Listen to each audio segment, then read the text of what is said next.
Good evening. A year after the Honolulu Symphony declared bankruptcy and stopped holding concerts, its management now plans to close down the 110-year-old orchestra. On Monday, the symphony will ask a judge to change its bankruptcy filing from a Chapter 11 reorganization to a Chapter 7 liquidation. Our top story from KITV4's Keoki KERR. And Pamela, Symphony management says it's been hit by a perfect storm of dwindling audiences and a bad economy, so it had no other option but to shut down.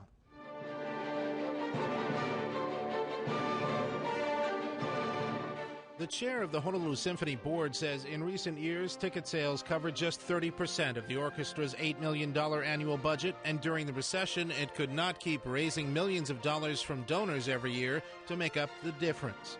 We had hoped that this would not be the message that we would eventually have to convey, and we worked very hard to try to come up with alternative structures and formats and ways to avoid that. Brien Matson heads the musicians' union. It is a very sad day, and the fact that this went on for a year and then turned out like this is even sadder. The symphony stopped performing a year ago when it filed for bankruptcy reorganization, and its board says it has been unable to come up with a workable operating plan since. The musicians say management asked them to cut their pay by 92% with a much shorter season, but the union was only willing to allow a 23% wage reduction. I think that no one has ever doubted or questioned the art and our musicians and the quality of our musicians. That has never been the conversation at the table at all. It's just the reality of the finances, of where the organization has been and where the economy is today. Jonathan Parrish is a French horn player who's been with the symphony for 12 years. Well, it's certainly disappointing to musicians who've devoted, decades of their lives to this orchestra and to this community. Closing the symphony could clear the way for a reincarnation of a new orchestra with new management. It's clear that the current Symphony Society board has lost perspective of what it is to be a professional orchestra.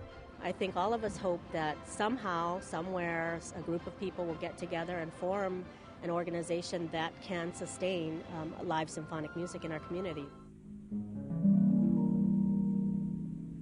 In the meantime, symphony musicians are being hired to play for a performance of the Nutcracker Ballet at the Blaisdell. And the musicians are getting additional paid work on 3 operas for Hawaii Opera Theater early next year.